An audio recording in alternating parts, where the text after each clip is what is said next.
Yeah les barbares, j'espère que vous avez passé une bonne semaine.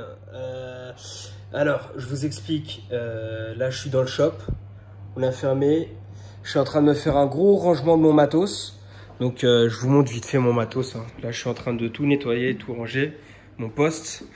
Donc je vous présente très vite fait, mais c'est pas le sujet de la vidéo. Là ce sont quelques machines test avec du Babyliss Pro par ici. Bon là j'ai tout un tas de ciseaux, là regardez mon arsenal pour travailler. Toutes mes tondeuses sont réglées d'une certaine manière pour optimiser mon travail. Ciseaux, peigne, bon tout ça c'est le rangement du soir, hein. Quand j'attaque ma journée, j'entrepose tout bien propre. Nickel, là je suis en train de bricoler une autre tondeuse. Là je me suis procuré un super vaporisateur. Donc là-dedans j'ai du liquide désinfectant pour mes outils. Et en même temps une petite lotion pour se laver les mains. Et du coup ça en fait, dès que j'ai terminé de travailler ou pour me retirer la cire éventuellement des produits coiffants, j'appuie comme ça, paf, je vous montre vite fait là, tac, je colle bien ma main et ça me permet de me laver les mains rapidement. Et là j'ai mon super désinfectant de main, franchement il est génial celui-là parce qu'il permet d'hydrater, ça c'est super important, d'une part pour mes tatouages. Et justement, on va y venir au sujet des tatouages. Et d'une autre part aussi pour l'entretien des mains. Parce qu'à force de faire des shampoings toute la journée, bah voilà, quand on termine par avoir des crevasses et plein de trucs. Donc moi, je mets tout en place pour pouvoir perdurer dans le job. Donc moi, je voulais vous parler. Je vais vous faire une caméra comme ça. Moi, je voulais vous parler par rapport au tatouage. Donc là, j'ai fait mon dernier tatou. Je vous mettrai des petites photos, des petites vidéos en plus. Donc je vous explique, je vais vous donner tout simplement quelques conseils pour vous lancer dans le tatouage ou comment sélectionner le délire, comment s'y prendre pour finalement ne pas regretter son tatouage et ne pas se lancer dans un truc comme ça à l'arrache. Donc déjà dans un premier temps, prenez votre temps parce que franchement il y a le temps. Le tatouage ça reste à vie. Donc pas la peine de se presser, pas la peine de se mettre une grosse pression. Je vais te tutoyer, tiens. Prends ton temps. Voilà, déjà. Bon. Ensuite, trouve une idée, déjà, et essaie de conserver cette idée le plus longtemps possible. Donc moi, par exemple, sur tous mes tatouages, je suis tatoué torse, bras, mains, doigts. Là, j'attaque le cou, mollet, jambes. Et en fait, sur tous mes tatouages, j'ai pris mon temps et j'ai vraiment réfléchi. J'ai conservé mes idées, on va dire entre 6 à 8 mois. Par exemple, pour le tatouage du cou, c'est une idée que j'ai depuis 7 mois. 7 mois. Et je me suis préparé 1 an psychologiquement à être tatoué au niveau du cou. Alors ça veut dire qu'il y a différents types de personnes. Ça veut dire qu'il y a ceux qui vont se lancer, faire un tatou comme ça direct sans trop réfléchir. Et moi je suis quelqu'un, voilà, je réfléchis tout simplement, je pense sur le long terme et voilà, c'est comme ça que je vois pour moi le tatouage en tout cas. Donc j'ai pris mon temps et voilà, donc là je kiffe, je suis sûr que c'est un bon truc ce que j'ai fait. Donc pourquoi je vous dis de garder une idée le plus longtemps possible? Parce qu'en fait, je te donne un exemple. Si par exemple, tu as envie de te faire une tête de mort et que d'ici 3 mois, tu as envie de te faire, je sais pas moi, un serpent. Dans ce cas-là, il y a un problème.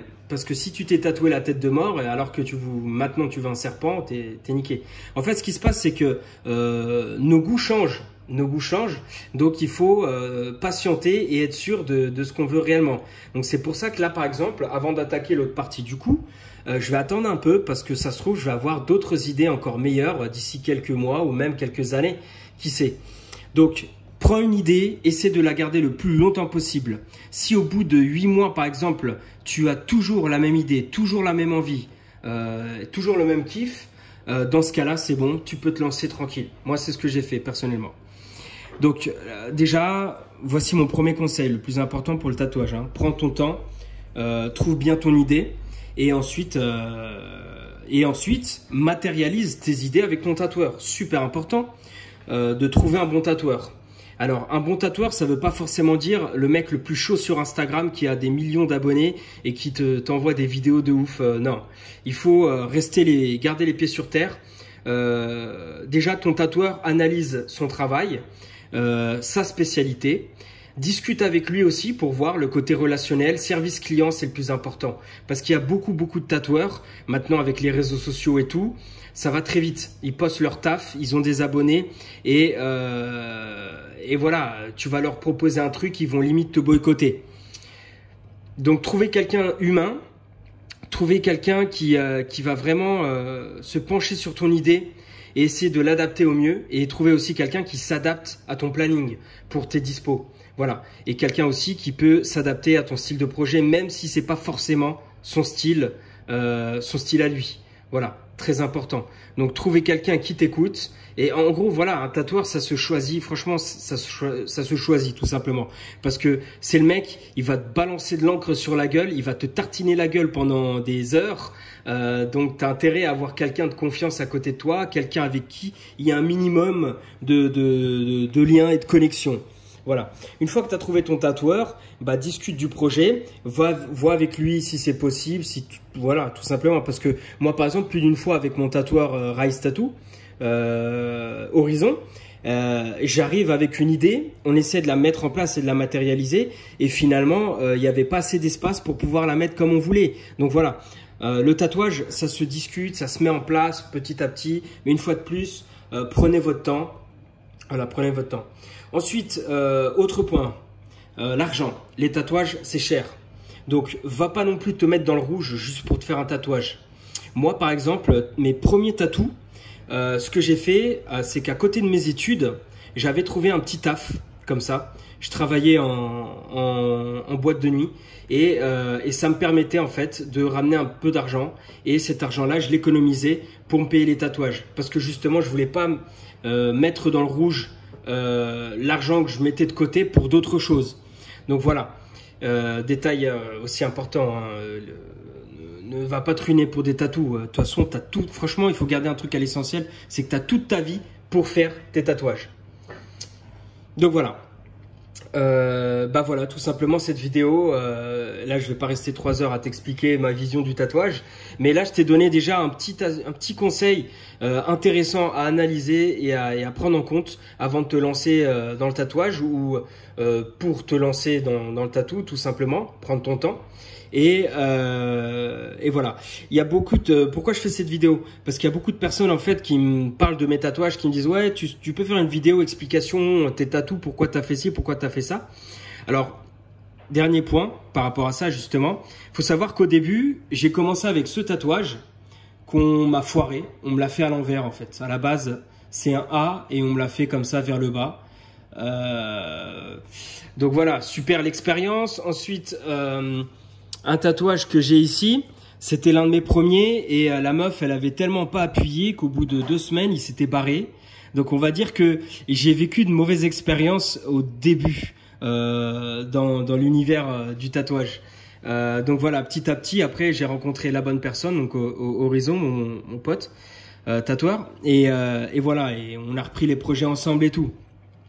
Mais pour vous dire que voilà. Quand on se lance dans le tatou, tu peux te lancer dans un truc petit au début pour découvrir la chose et te mettre en confiance. Et après, petit à petit, choisir de grosses pièces. Ou alors, tu peux te lancer tout d'un coup si tu es un guerrier. Et voilà. Moi, il faut savoir que j'ai commencé petit à petit. Et ensuite, quand tu débutes dans le tatouage, tu fais des trucs un peu bidons. Voilà. Et plus tu avances dans le tatouage, plus finalement tu as envie de te faire des putains de pièces super stylées, d'un tatoueur super stylé. Ou voilà, plus tu rentres dans le truc, plus tu deviens exigeant parce que tu sais comment ça marche, tu sais comment ça fonctionne, comment les mecs piquent, etc. Avec quel style d'aiguille et tout. Donc voilà, c'est comme pour tout, c'est comme pour la voiture, comme pour la moto. Une fois que tu te lances dedans, après tu te perfectionnes et ta demande, tes envies sont différentes par rapport à celles du début. Donc voilà, je t'ai partagé mon délire par rapport au tatouage. Je vais pas te résumer tout ce que j'ai, mais en gros, moi c'est du style nordique, mythologie nordique. Là, le dernier tatou que j'ai fait, c'est le symbole du Ragnarok. Donc c'est le loup Fenrir. Hein, le loup Fenrir, c'est celui qui bouffe Odin d'une bouchée, qui se déchaîne tout simplement et qui va aller bouffer Odin. Donc je verrai peut-être faire quelque chose qui symbolise Odin de l'autre côté, un corbeau, je sais pas, je verrai. Et j'ai aussi de la mythologie grecque. J'ai un griffon, j'ai un centaure, voilà, j'ai un spartiate ici, enfin plutôt un guerrier, ouais, guerrier grec. Tac, un athénien plutôt, ouais. Et voilà. Ensuite j'ai un orc ici, un orc pour, putain on le voit pas mais je vous mettais les photos. Un orc qui symbolise mon amour pour le heroic fantasy et ma passion depuis tout petit, hein, tout ce qui est orc, nain, elfe, etc. Donc voilà, je vous ai balancé le délire tatouage. Très prochainement, vidéo coiffure, comme d'hab, on continue. Et voilà, n'hésitez pas dans les commentaires à interagir avec moi. Donnez-moi des idées de vidéos. Hein, si vraiment dans l'urgence, vous avez besoin d'un type précis de vidéo, moi je peux très bien dégainer ça, si c'est facile à mettre en place. Voilà, vous voyez, je dégaine ça dans le salon, au calme, quand je termine ma journée. Donc, et puis on continue comme ça. Voilà, merci d'être là et on continue comme ça ensemble.